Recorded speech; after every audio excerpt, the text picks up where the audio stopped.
नमस्कार, food of my homes kitchen मध्ये तुमचं खूप खूप मनापासून स्वागत आहे। तर डोसा तर आपला तसा कॉमनच आहे, पण तुम्हाला सांगते आपण किती एक्सपर्ट असला ना तरी माहिती आहे बरेचदा काय होतं, डोसा एक तर तव्याला चिटकतो किंवा अशी जाळीदार डोसा बनत नाही आणि असा ब्राउन डोसा सुद्धा बनत नाही। तर आजच्या व्हिडिओमध्ये मी तुम्हाला परफेक्ट रेस्टॉरंट सारखा ब्राउन डोसा कसा बनवायचा, प्लस आपल्या डोसा जाळीदार कसा बनवायचा आणि दुसरी गोष्ट म्हणजे आपला डोसा तव्याला का चिटकतो हे सुद्धा मी ह्या व्हिडिओमध्ये सांगणार आहे। तर तुम्ही सगळा व्हिडिओ शेवटपर्यंत नक्की बघा आणि व्हिडिओमधलं थोडं जरी काही आवडलं ना तर चॅनलला लाईक शेअर सबस्क्राइब कमेंट नक्की करा, कारण त्याने मला खूप मोटिवेशन मिळतं। तर इथे बघा मी तुम्हाला दोन्ही डोसे दाखवले, दोन्ही डोस्यावर मस्त परफेक्ट जाळी आली आहे आणि कलर सुद्धा ह्याचा ब्राउन झालाय। तर चला आपण पटापट बनवायला सुरुवात करूया।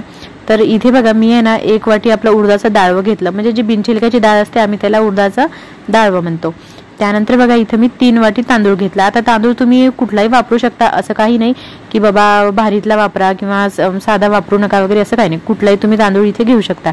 त्याच तांदळामध्ये मी आहे ना इथे बघा 1 वाटी आपले पोहे घातले। पोहे म्हणजे जे आपण कांदे पोहे बनवतो ना तेच पोहे आहे। त्यानंतर इथे मी 2 टीस्पून आहे ना चण्याची डाळ घेतली आहे आणि 1 टीस्पून मेथी दाणे। तर हे तांदूळासोबतच आपण हे जे आहे ना मेथी दाणे आणि चण्याची डाळ वगैरे तांदळासोबत मिक्स करून धुवून स्वच्छ भिजवून घ्यायचे आणि डाळ आपली जी आहे उडदाची ती सेपरेट धुवून भिजवायची। हे सेपरेटच भिजवायचं, तुम्हाला सांगते ह्याच्यानी आहे ना आपलं डोसाचं जे बॅटर होतं ना ते मस्त फर्मेंट होतं आणि खूप छान ते बॅटर बनतं। तर ह्या सगळ्या वस्तू घातल्यामुळे आहे ना आपला जो डोसा आहे ह्याचा कलर रेस्टॉरंट सारखा ब्राउन बनणार म्हणजे बनणारच। हा कलर साठी झाला हे साहित्य आपल्याला टाकायचे। त्यानंतर बघा आता मस्त 4 ते 5 तास झाले होते आपले डाळ आणि तांदूळ भिजून। त्यानंतर बघा मी काय केलं नाही तर सेपरेट घेतले बरं। जे डाळ होती ना ती आधी डाळ कमी होती त्याच्यामुळे मी डाळ आधी मिक्सरला बारीक करून घेतली आणि बॅटर तर तुम्हाला माहितीच आहे आपलं, ते काय मी इथे दाखवणार नाही कन्सिस्टन्सी त्याची कशी आपल्याला करायची आहे। जसं नॉर्मल आपण इडली डोसाचं बॅटर बनवतो तेवढं आपल्याला बारीक ते बनवायचंय।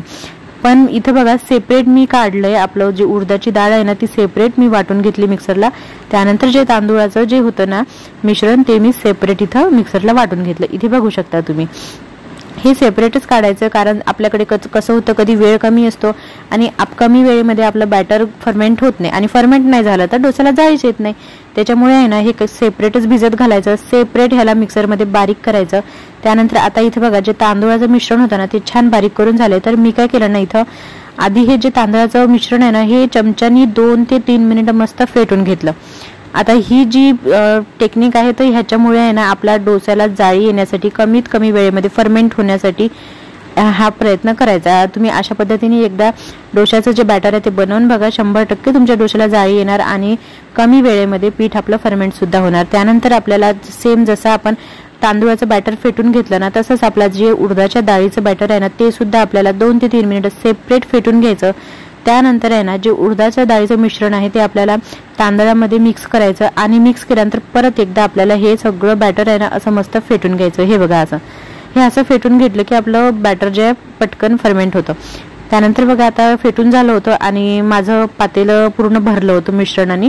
त्याच्यामुळे मी काय केलं ना एका दुसऱ्या पातेल्यामध्ये ह्यातलं अर्ध बॅटर काढून घेतलं, कारण ते फर्मेंट झाल्यावर तुम्हाला माहिती आहे ते पातेलं भरून गेलं असतं। त्याच्यामुळे मी काय केलं ना एका दुसऱ्या पातेल्यामध्ये ह्यातलं अर्ध मिश्रण काढून घेतलं, म्हणजे कधीही आपण ज्या पातेल्यामध्ये आपलं जे बॅटर बनवतो तर ते त्याच्यामध्ये अर्धच पातेलं आपलं ते बॅटर राहिलं पाहिजे।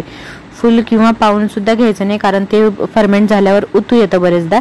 त्याच्यामुळे थोडंफार आहे ना मोठं असं पातेलं वापरायचं आणि अर्ध पातेलं त्याच्यामध्ये ते मिश्रण ठेवायचं। हे बघा आणि जे आपल्याला जेवढा म्हणजे गाढ पातळ असं करायचं आहे ना बॅटर ते पाणी आहे ना आधीच टाकून घ्यायचं। वेळेवर आपण डोसा बनवायला घेतो आणि तेव्हा आपल्याला कधी कधी वाटतं की हे बॅटर तर गाढ आहे बाबा, मग आता ह्याच्यात आपण पाणी टाकायला पाहिजे, तसं पाणी वेळेवर वगैरे काही टाकायचं नाही।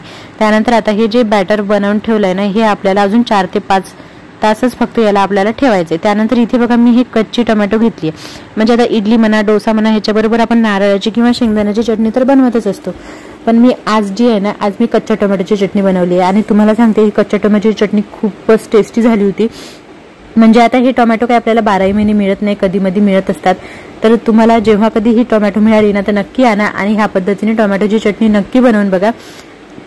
तर इथे बघा 4च टोमॅटो होते, मी त्याची देठं काढून घेतली आणि त्याला बारीक बारीक कट करून मिक्सरच्या भांड्यामध्ये टाकून घेतलं। सोबतच इथे बघा 3 हिरव्या मिरच्या घेतल्या। हिरव्या मिरच्या तुम्ही आपल्या तिखट किती खाता त्यानुसार तुम्ही कमी जास्त हिरव्या मिरच्या घेऊ शकता। त्यानंतर इथे मुठ्ठीभर कोथिंबीर सुद्धा घेतली आणि इथे बघा मस्त 7-8 लसणाच्या पाकळ्या होत्या, त्या लसणाच्या पाकळ्या ह्याच्यामध्ये घातल्या। त्यानंतर बघा आता इथे मी अर्धी वाटी शेंगदाणे घेतले। हे शेंगदाणे आहे ना तव्यावरती असे गॅस तवा आधी गरम करून घ्यायचा, त्यानंतर कमी गॅस करून शेंगदाणे भाजून घ्यायचे। लगे घाई आपले शेंगदाणे थोडेसे असे करपले की ते त्याचा जळका वास लागतो, त्याच्यामुळे काय करायचं ना मग गॅस कमी गॅसवर हळूवार आपले शेंगदाणे छान भाजून घ्यायचे, आतपर्यंत ते छान भाजून होतात आणि त्याची टेस्ट खूप भारी लागते चटणीमध्ये। म्हणजे घाई भाजलेले शेंगदाणे आणि असे आरामात भाजलेले शेंगदाणे तुम्ही एकदा करून बघा, चटणी खूप छान लागते। त्यानंतर ह्याच्यामध्ये बघा इथे मी चवीपुरतं मीठ घातलंय आणि इथे चमचाभर जिरे सुद्धा घातले। त्यानंतर बघा आपले जे शेंगदाणे होते ना ते मस्त थंड झाले होते, ते शेंगदाणे सुद्धा आपल्याला ह्या चटणीमध्ये घालायचे। आणि इथं बघा दही घेतले मी, हे गाढं मलाईवालं दही आहे, तर इथं मी आपल्या छोट्या चम्मचनी इथं 4 चमचे मी इथं याच्यामध्ये दही घातलं। आणि हे बघा हे शेंगदाणे थंड झाले होते आता, तर शेंगदाणे सुद्धा याच्यामध्ये घातले आणि याची मिक्सरला बघा बारीक अशी चटणी वाटून घ्यायची। त्यानंतर आता आपण चटणीला तडका बनवणार आहे। तर इथे बघा पातेल्यामध्ये मी थोडंसं तेल घातलं, तेल छान गरम झाल्यानंतर त्यामध्ये मी इथं 1 चमचा मोहरी घातलं। जिरं मी याच्यात घातलं नाही कारण जिरं मिक्सरला वाटतानाच घातलं होतं। त्यानंतर याच्यामध्ये आहे ना 1 टीस्पून उडदाची डाळ घातली आणि 1 टीस्पून आहे ना आपले तीळ घातले। उडदाची डाळ आणि तीळ घालायची आणि चटणीला भारी फ्लेवर येतो। त्यानंतर बघा ही चटणी ह्याच्यामध्ये घालायची आणि मिक्सरच्या भांड्यामध्ये थोडंसं पाणी ओतून मी याच्यात पाणी सुद्धा ओतलं, म्हणजे आपली जेवढी गाढी चटणी पाहिजे ना तेवढी आपल्या अंदाजानुसार बनवायची। मीठ याच्यात टाकायची गरज नाही कारण आपण मिक्सरला वाटतानाच मी याच्यामध्ये मीठ टाकलं होतं। आता ही चटणी आहे ना लगेच काढायची नाही, तुम्हाला सांगते ह्याला कमीत कमी 1 ते 2 मिनिटं शिजवायची। त्यानंतर बघा याच्यावरती मी इथं कोथिंबीर घातली आणि बघा खूप टेस्टी चटणी लागते। जर कच्चे टोमॅटो तुम्हाला मार्केटमध्ये मिळाले तर आणाच आणि ही चटणी बनवूनच बघा, इडलीसोबत डोस्यासोबत तुम्ही कुठल्याही म्हणजे पराठ्यासोबत सुद्धा ही चटणी बनवू शकता, खूप टेस्टी चटणी लागते।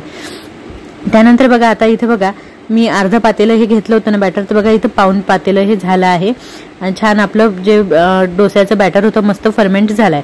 त्यानंतर ह्याच्यामध्ये बघा मी इथे चवीपुरतं मीठ घातलं आणि काहीही याच्यात घातलं नाही, ना सोडा घालायचा आपल्याला ना बेकिंग पावडर, तसला काही प्रकार घालायचा नाही। हे बॅटर असंच एवढं परफेक्ट बनतं। म्हणजे इथं बघा परत एकदा मी मीठ घालून आहे ना ह्याला परत असं मस्त असं मिक्स करून घेतलं, छान असं थोडंसं म्हणजे हलकं 2-3 वेळा असं फेटून घेतलं। आता बघा डोसा आपला तव्याला का चिटकतो त्याचं सुद्धा कारण इथे सांगते मी तुम्हाला। तर काय होतो बरेचदा आपला जो डोसाचा जो तवा आहे ना तो गरम होत नाही, त्याच्यामुळे आपला जो डोसा आहे तो आपल्या पॅनला चिटकतो। त्यामुळे आहे ना डोसाचा तवा जो आहे तो ठेवायचा आणि कडेकडेनी असा फिरवून घ्यायचा अलगद आणि त्याला मस्त सन गरम होऊ द्यायचा, म्हणजे फुल पावर करायचा। थोडासा जास्त गरम झाला तर चालतो पण कमी गरम झालेला चालणार नाही। कमी गरम तवा असेल ना तर डोसा तुमचा 100% चिटकणार। त्यानंतर बघा असा प्लेन असा जो चम्मच असतो ना तो घ्यायचा शक्यतो डोसा बनवायला, त्याने छान गोल डोसा बनवण्यास मदत होते। त्यानंतर बघा तवा गरम झाला आपल्याला मस्त सन गरम झाल्यानंतर आहे ना त्यावर थोडंसं पाणी शिंपडायचे। पाणी शिंपडल्यानंतर एखाद्या कपड्याने आहे ना स्वच्छ कपड्याने ते पाणी पुसून घ्यायचं, त्याने काय होतं डोसा म्हणजे जो तव्याचा जो बेस आहे ना तो तयार होतो। त्यानंतर बघा त्याच्यावर आपल्याला मिश्रण टाकून आहे ना डोस्याचं जे बॅटर थोडं टाकायचं आणि चमच्याने त्याला पसरवायचं आणि थोडं म्हणजे 2-3 थेंब तुम्ही असं त्याच्यावर तेल घालायचं आणि मस्त बघा त्याला अजिबात म्हणजे डोसा जो बनत आल्यानंतर आहे ना त्याला आपलं जे उलटणा वगैरे काही लावायचा नाही, तो डोशाच्या कडा जे आहे ना आपोआप अशा वर तरंगतात, त्यानंतरच आपण त्याला पलटी करायला घ्यायचा, तोपर्यंत काय त्या डोस्याला हात लावायचा नाही। हा बघा आता इथे बघा जाळी बघा तुम्ही किती छान जाळी आली आहे। याच्यावरती मी थोडंसं तेल घातलं आणि ह्याला बघा आता याला बिलकुल काहीही हातच लावायचा नाही ह्या डोस्याला, आपोआप याला बघा हा शिजत आला की आपोआप हा डोसा आपला तरंगणार आणि क्रिस्पी म्हणला तर तुम्हाला सांगते जेवढा आपल्याला हे बघा जाळी बघा इथे किती छान दिसत आहे, खूप मस्त जाळीदार डोसा बनतो। तुम्ही ह्या पद्धतीने बनवून बघा, सगळ्या टिप्स आणि ट्रिक्स फॉलो करा आणि तुमचा परफेक्ट ब्राऊन डोसा बनणार।